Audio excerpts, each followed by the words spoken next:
Import, bincang hangat OSIS dan dunia. Hal ini kita bakalan membahas tentang perjalanan mengejar mimpi ke luar negara. Di sini sudah ada Kakak Leo, alumni dari SMK Negeri 1 Tanjung Lago yang baru saja menyelesaikan program magangnya di Jepang dan akan kembali ke Jepang. Ohayou gozaimasu, o genki desu ka? Ohayou gozaimasu, genki desu. Boleh dong kakak perkenalan diri dengan bahasa Jepang? Iya. Ohayou gozaimasu. Hajimemashite, watashi no namae wa Leo to omochimasu. Watashi no shumi wa saka suru koto desu. Jalur 19 karakimashita. Yoroshiku onegai shimasu. Jepang selalu menjadi destinasi impian bagi banyak orang. Tetapi menjalaninya sebagai tenaga kerja tentu berbeda dengan turis atau wisatawan. Ini kalau kita flashback nih dalam sejarah dulu tuh, kalau saya bisa pengen ke Jepang sebenarnya bukan karir doang sih, lebih ke saya pengen financial freedom di usia 30. Itu saya udah mikirin di kelas 11. Jadi saya kerja apa nih di Indonesia yang bisa ngasilin uang ya seminimal mungkin di atas 5 juta. Dulu saya cari-cari kan. Lulusan SMK kerja yang gajinya 5 juta nih. Saya cari-cari, oh ternyata nggak ada. Ternyata nggak ada nih. UMR, pabrikan itu mungkin range 4 jutaan dulu ya, tapi nggak tahu kalau sekarang UMR Indonesia udah naik atau enggak, saya kurang tahu juga.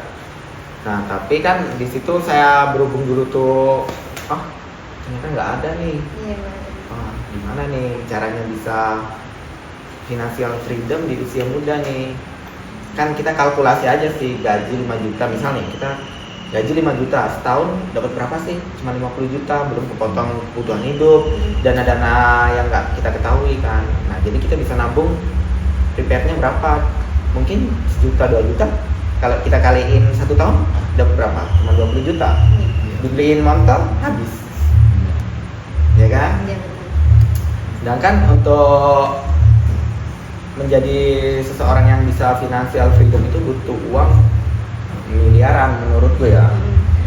Miliaran. Jadi untuk nabung ke dulu aku mikirnya 10 juta pertama, 100 juta pertama, 1M pertama, sama 10M pertama. Nah itu, jadi saya mikir ke situ gimana sih caranya. Oh, setelah saya pikir, saya dapat informasi nih dari guru. Dulu Pak Rocky cerita ada temennya kerja di Jepang. Sekarang beliau nggak ada ya di SMK ya. Saya tanya Pak Rocky, pokoknya dulu ada guru namanya Pak Rocky kan. Saya tanya, gimana sih Pak berkarir di Jepang? Dia jelasin cerita, di Jepang segini-segini. Wah saya, wah ini ada kesempatan nih menurutku kan. Jadi saya tanya-tanya, terus saya tanya Pak Yudra juga. Ternyata Pak Yudra ini ada kenalan nih, gurunya Bu Ria sama gurunya Pak Heri. Itu tuh bisa berangkatin orang ke Jepang dan punya LPK. Jadi saya tanya-tanya lah ke beliau, terus saya kejar, hampir lulus pun saya kejar terus. Kok Pak nggak ada orangnya datang ke SMK orientasi atau gimana gitu kan? Gimana nih jalurnya? Kata Pak Yudra, ini aja lah nomornya, kamu datang aja ke alamat ini. Terus saya datang. Kakak ke Jepang itu berapa? 20. Jalan 21 lah. Setahun setelah ini kan? Setelah lulus. Sebenarnya dulu tuh ya 2020 saya lulus. Bulan 4 itu saya masuk LPK, saya minta ijazah ke sekolah. Bulan 8 ada rekrut nih, ada seleksi. Tapi berhubung corona, saya kan lulusan corona angkatan pertama ya. Corona nih. Nah, di situ dibatalin seleksinya. Diundurin Ya, apa dibatalin. Dibatalin sih. Di 2021 akhir baru ada seleksi lagi. Nah, disitulah saya tuh merasa bingung nih. Orang tua kan belum ngizinin nih. Selama saya ikut di LPK itu orang tua belum ngizinin. Tapi tahu. Tapi pakai uang pribadi. Saya kerja pontang-panting, apalah, kerja serabut lah intinya. Jadi masuk 2 bulan ke LPK, libur dulu 3 bulan 4 bulan nyari tabungan lagi. untuk masuk LPK lagi kayak gitu. Terus di akhir 2021 itu bulan berapa ya saya masuk lagi, itu bulan 10-an lah ya kalau nggak salah, seingat saya itu bulan 10-an saya masuk LPK lagi karena ada persiapan untuk seleksi di Kayu Agung dulu. Ya, seleksinya ada di Kayu Agung. Kakak kan nggak diizinin kan awal-awal. Gimana cara ngeyakinin orang tua supaya Saya ikut seleksi, lulus, terus saya nerima surat kelulusan, saya kasih ke orang tua. Saya lulus, tinggal ngikutin proses selanjutnya. Jadi orang tua mau nggak mau setuju. ya, Ya. jalanin dulu aja. Saya sebenarnya keras kepala orangnya, karena kalau saya pingin ini dalam hal kebaikan ya, itu ngotot. Walaupun orang tua nggak setuju, saya tetap ngotot. Karena saya mikirnya itu bukan setahun 2 tahun yang akan datang ya, 10 tahun yang akan datang saya sudah pikirin. Long term ya. Ya, jadi saya tuh lebih ke, oh gimana sih saya tuh bisa financial freedom. Gimana ketatnya proses seleksi, Kak? Kalau ketatnya proses seleksi sangat ketat banget sih. Kalau program yang aku ikutin ya, Iya. seleksi itu ada 4 seleksi yang diseleksiin. Pertama itu matematika, yang kedua itu kalau nggak salah kesemaptaan, terus fisik itu lari 3 kilo sama push up, sit upnya itu 30 kalau nggak salah, ingat saya ya. Oh. Terus yang terakhir wawancara. Berat banget ya, Kak, seleksinya. Berat banget. Matematika itu soalnya 20, waktunya 15 menit kalau nggak salah ya, seingat saya. Terus kalau kesemaptaan itu nggak boleh ada panu, urap, Wah. terus apa lagi ya, fluid, Oh. itu cedera-cedera yang lain yang bikin kulit nggak enak dipandang itu Gak boleh ya, Kak? nggak boleh.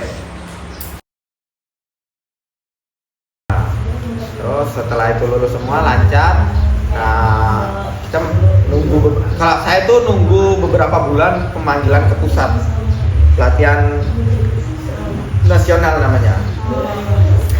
Nah, pas pelatihan nasional itu saya berangkat di bulan 11 kalau nggak salah ya. Sebenarnya itu bulan 11 di 2022. Jadi seleksi 2021 nih, Iya. sampai di akhir tahun 2022 saya baru Ke Jepang. ke Jepangnya bulan 1 Bulan 2023. Kakak Jadi mulai ke Jepang atau sama teman kakak itu? saya duluan setengah tahun. Rame-rame dulu angkatan saya itu ada 150-an. 150-an. Seluruh Indonesia ya, bukan dari Iya. Palembang. Kalau dari Palembang itu angkatan saya cuma sekitar orang 40-an kalau nggak salah. 40-an dari Palembang, tapi kalau di luar Jawa itu banyak banget. Di luar Sumatera itu banyak banget. Kayak gitu, Pak. Ya sampai di Platnas, latihan lagi kita, terus medical check up lagi, baru keberangkatan. Terus masuk Jepang pun kita nggak langsung terjun kerja, masih masuk pelatihan lagi selama 1 bulan. Jadi itu ya, sebenarnya berat banget program yang saya ikutin ini, benar-benar berat karena resiko kegagalannya itu bisa dibilang tinggi banget. Tergantung diri kita, kemampuan fisik kita juga. Jadi kalau kesehatan kita nggak bagus itu langsung dipulangi. Iya. Karena benar-benar orang sehat yang dikirim ke sana. Mungkin kalau program lain masih bisa ya, masih ada kelonggaran ya. Tapi kalau di program ini udah ada. Kakak tuh sempat kayak stres dan pengennya. Saya lebih takut kesehatan. Itu problem yang selama pelatihan saya takutin. Takut down ya? Bukan takut down sih, karena 4 kali MCU itu 5 kali kalau sama ke Jepangnya itu 5 kali MCU ini, kalau di MCU terakhir kita ada penyakit dipulangi ya, uang habis, perjuangan sia-sia. Sia-sia, aduh sakit hati gak sih? Nah itu yang bikin saya tuh stres tiap malam pas pelatihan, apalagi pas mendekati MCU gitu ya. Saya selalu berdoa semoga saya sehat, karena banyak Pak kejadian ketika seminggu sebelum berangkat ke Jepang, MCU dia ada penyakit namanya TBC, jadi pulang. Bayangin aja seminggu ke depannya itu dia udah berangkat. Jadi ya sakitnya tuh sakit banget, udah habis modal banyak, uang nggak kembali kan, jadi waktu kebuang juga, fisik mental. Tiba-tiba pulang seminggu sebelum keberangkatan ya pasti sedih banget. Kontak banget tuh kan. Ada juga nih senior saya yang dari Palembang juga, udah di Jepang, pelatihan di Jepang 1 bulan kan, sebelum pergi ke perusahaan kita MCU lagi nih. Iya. Itu jantungnya bocor, dipulangin dari Jepang ke Indo, Ya Allah. langsung pulang ya. Aduh. Nah itu program ini emang benar-benar ketat, ya bisa dibilang hanya orang-orang pilihan. Iya. Kan kalau kita keluar negeri itu ada 2 ya kak, kalau nggak kerja sekolah. Nah betul yang mana tuh? Tergantung kebutuhan. Tergantung kebutuhan. Kalau kamu ngejar titel, iya better keluar negeri. Kalau kamu ngejarnya uang, ya kerja di usia muda.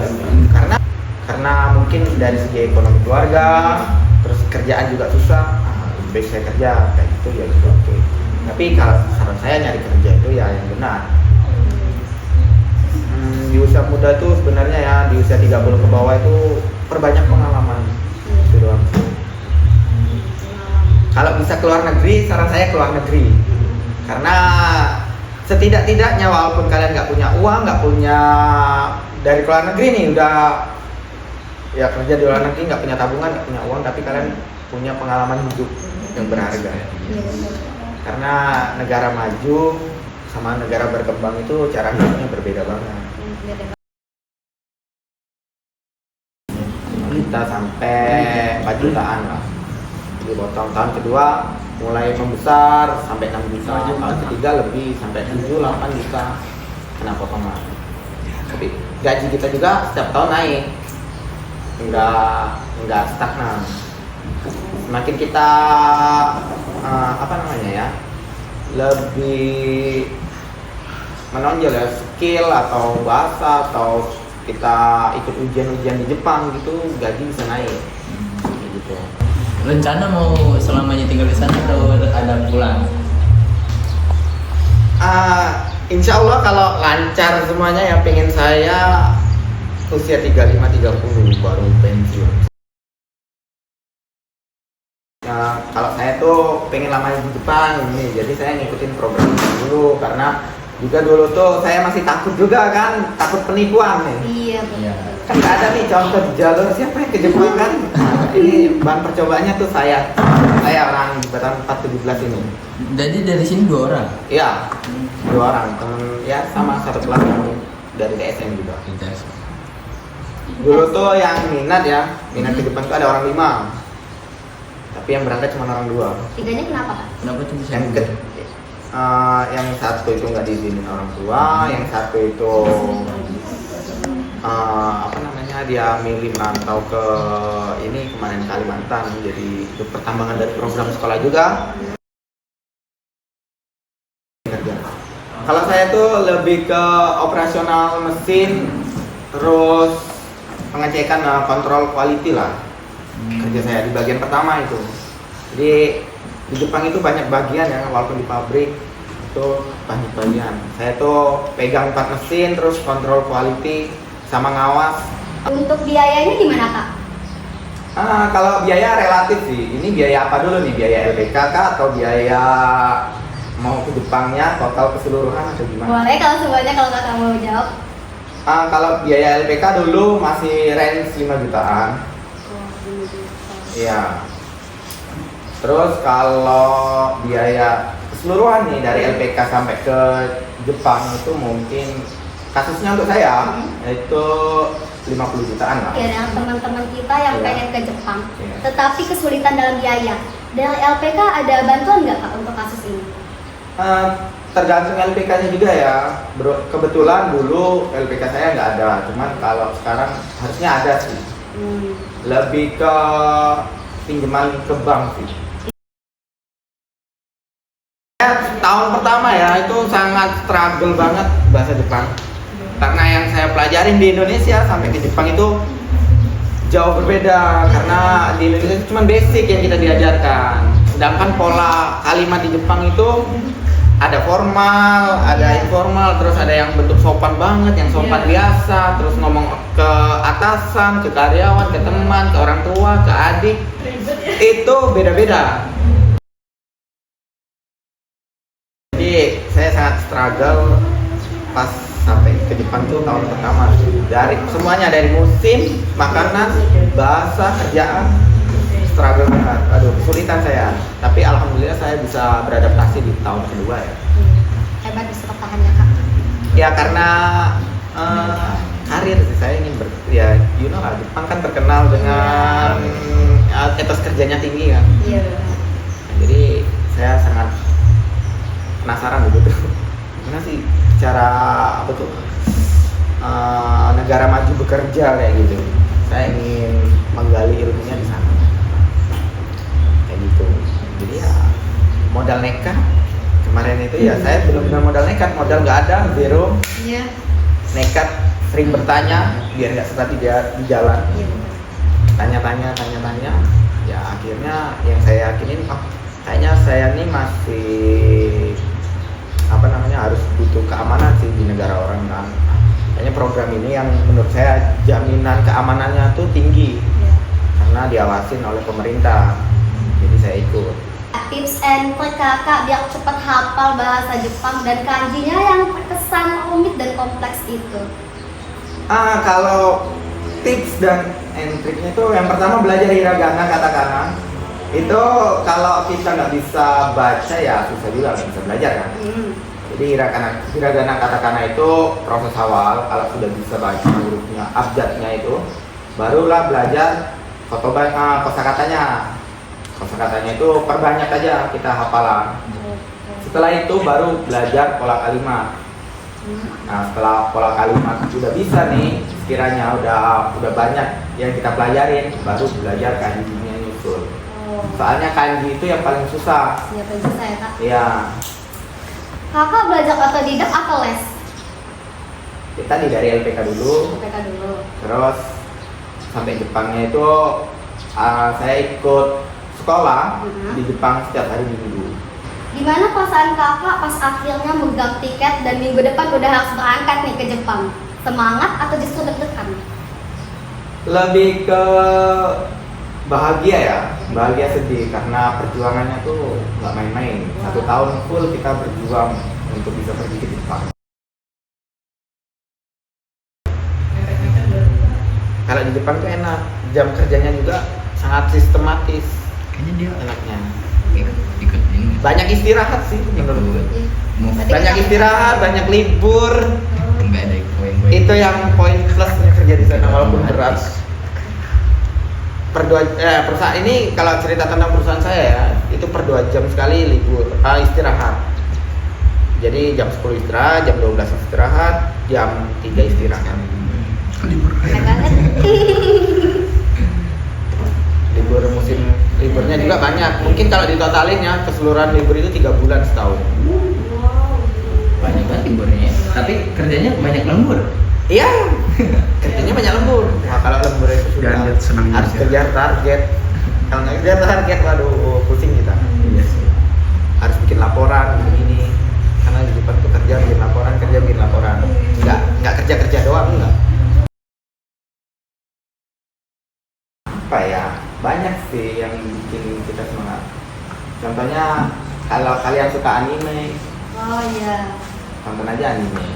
Kayak gitu bikin semangat ya Ya, kak? bikin semangat. Oh gimana sih dunia Jepang itu sebenarnya? Kan kalian cuma bisa lihat tuh dari anime Iya, doang, anime ya doang. kan? Kalau kalian bisa ke Jepang kan lebih happy lagi. Terus tempat wisatanya juga bagus-bagus. Itu Bagus. biasanya bikin semangat juga. Terus terutama sih gaji ya kayaknya. Gaji besar ya? Ya itu paling termotivasi sih kalau soal gaji. Terima kasih banyak ya Kak Leo sudah Ya. mau berbagi pengalaman yang sangat daging hari ini. Semoga sukses buat rencana kedepannya. Dan buat kalian yang nonton, ingat buat semangat dan tetap kejar mimpi. Kalau mau keluar negeri, mungkin kita bakalan kayak, duh aku bisa nggak ya? Tapi ingat kita pasti bisa, harus percaya diri. Dan sekian dari kami, sampai jumpa di episode selanjutnya. Sayonara! Sayonara.